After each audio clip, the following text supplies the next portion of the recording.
दिन भर गर्मी बढ़ाने के बाद धूप थकी हारी क्षितिज पर लौट रही थी और ठंडी शाम अपने पैर फैला रही थी।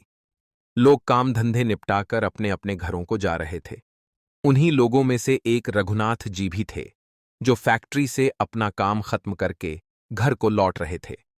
आज उनके कदम कुछ तेज गति से चल रहे थे, क्योंकि आज उन्हें पिछले 2 महीनों की बकाया तनख्वाह मिली थी। उनके चेहरे पर थकान के भाव थे, लेकिन कहीं न कहीं उनकी आंखों में सुकून के कुछ धागे भी छोटे लेकिन हसीन ख्वाब बुन रहे थे। लेकिन उन्हें नहीं पता था कि उनकी खुशियों पर कुछ काले साए पहले से ही मंडरा रहे हैं। जैसे ही वे पुराने खंडहरों के रास्ते आगे बढ़े, अचानक उनके सामने एक नकाबपोश बदमाश आकर खड़ा हो गया। रघुनाथ जी घबरा गए और पलटकर वापस पीछे हटने को हुए, लेकिन तब तक एक दूसरा बदमाश हाथ में डंडा लिए उनके पीछे खड़ा हो गया। अनायास ही रघुनाथ जी का हाथ अपने जेब पर चला गया। उन्हें अपनी मेहनत की कमाई खतरे में पड़ती नजर आ रही थी। हल्की हल्की पसीने की बूंदें उनके माथे पर उभरने लगी थीं। रघुनाथ जी कुछ समझ पाते या कुछ कर पाते, उससे पहले ही एक बदमाश ने ऊंची आवाज में कहा, जल्दी में हो क्या भाई?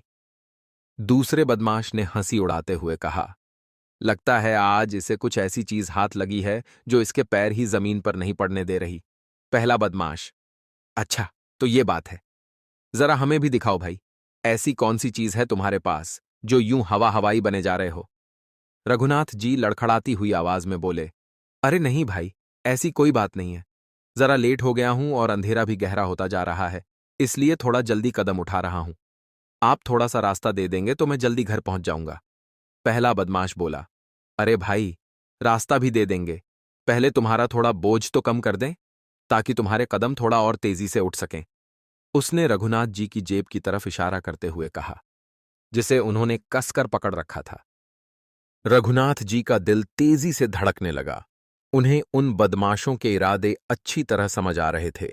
रघुनाथ जी ने सामने वाले बदमाश को जोरदार धक्का मारा और वहां से भागने की कोशिश करने लगे, लेकिन उनके पीछे खड़े बदमाश ने उनके पैरों पर डंडे से जोरदार प्रहार किया, जिससे रघुनाथ जी वहीं लड़खड़ाकर गिर पड़े।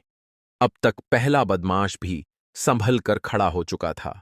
वे दोनों रघुनाथ जी को लात घूंसे से बुरी तरह पीटने लगे। अचानक एक बदमाश के सिर पर एक जोरदार चोट लगी। हड़बड़ाकर उसने चारों तरफ देखा, लेकिन उसे कोई नजर नहीं आया।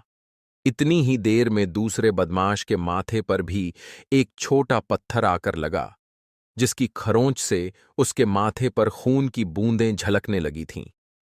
दोनों बदमाश इधर उधर देखने लगे, लेकिन वहां कोई नहीं था।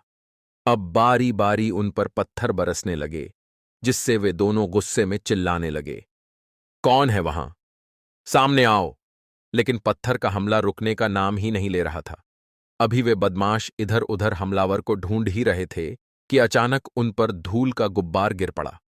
उनकी आंखों में मिट्टी गिरने से वे छटपटाने लगे। एक 10 साल का दुबला पतला लड़का चुपके से रघुनाथ जी के करीब आया और उन्हें सहारा देकर खड़ा करने की कोशिश करने लगा, लेकिन शायद उस बदमाश ने इतनी जोर से उनके पैरों पर डंडा मारा था कि वे ठीक से खड़े भी नहीं हो पा रहे थे। उस लड़के ने उनका हाथ अपने कंधे पर रखा और सहारा बनते हुए बदमाशों से बचाकर उन्हें शहर के बाजार तक ले आया। यहां लोगों की आवाजाही देखकर उन दोनों ने राहत की सांस ली। लड़के ने उन्हें सड़क के किनारे रखी एक बेंच पर बैठाया और दौड़कर एक गिलास पानी ले आया। उसने रघुनाथ जी की तरफ पानी का गिलास बढ़ाते हुए कहा, लो अंकल, पानी पी लो, वे बदमाश यहां नहीं आ पाएंगे। रघुनाथ जी के मुंह से एक भी शब्द नहीं निकला।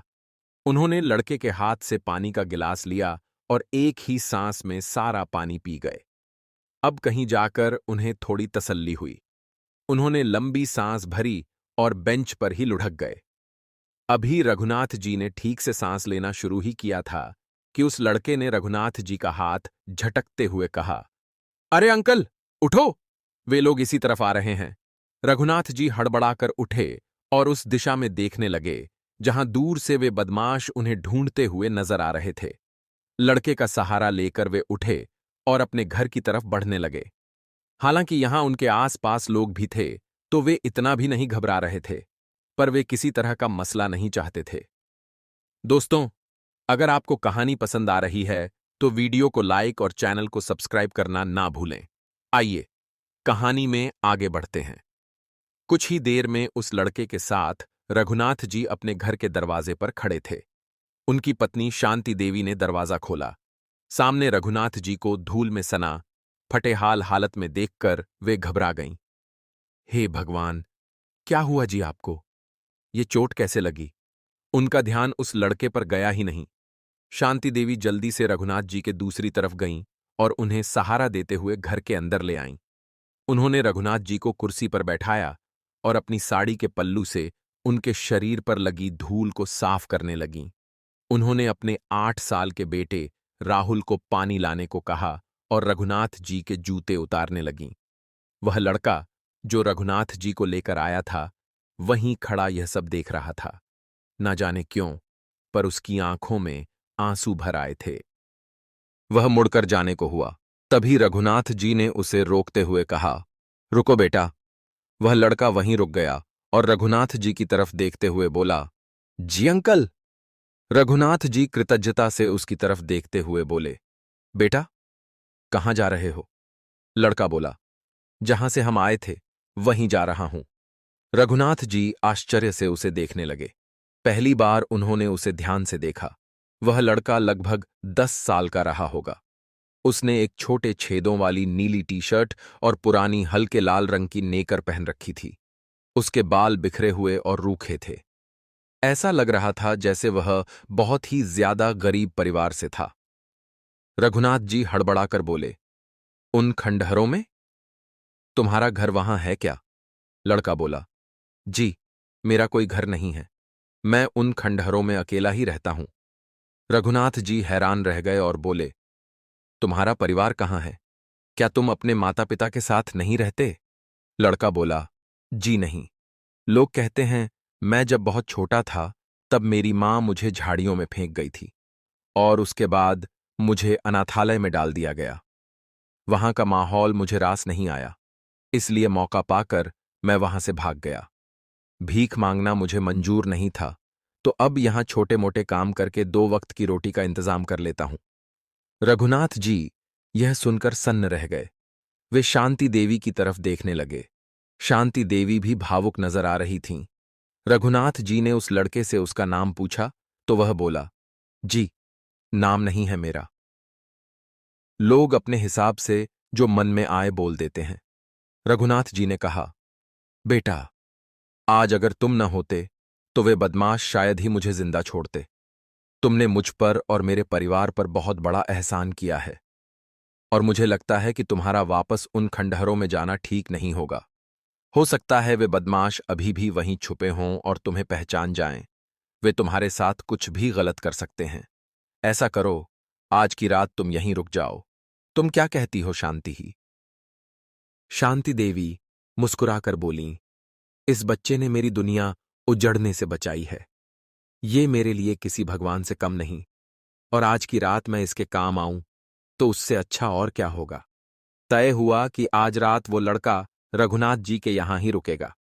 शांति देवी ने उस बच्चे को अपने बेटे राहुल के कुछ कपड़े पहनने को दिए और नहाने के लिए पानी भर दिया। रात का खाना सबने साथ बैठकर खाया।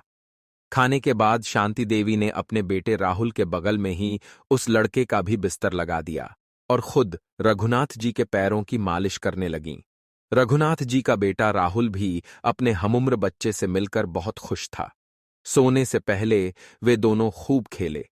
तभी राहुल उठकर अपने माता पिता के पास आया और मां शांति देवी का हाथ पकड़कर मासूमियत से बोला, मां, अजय भैया को बोलो ना कि वो हमारे साथ ही रहे। मुझे उनके साथ अभी बहुत सारे खेल खेलने हैं। राहुल ऐसी ही और बातें बोलते हुए जिद करने लगा। रघुनाथ जी ने प्यार से राहुल के सिर पर हाथ फेरा और बोले, बेटा, ये अजय है कौन? राहुल ने उस लड़के की तरफ इशारा करते हुए कहा, वो वहां बैठे हैं ना? मैंने उनका नाम अजय रखा है क्योंकि उन्हें वे बुरे लोग भी हरा नहीं पाए थे। रघुनाथ जी का दिल भर आया। उन्होंने राहुल को गले लगा लिया और शांति देवी को देखने लगे।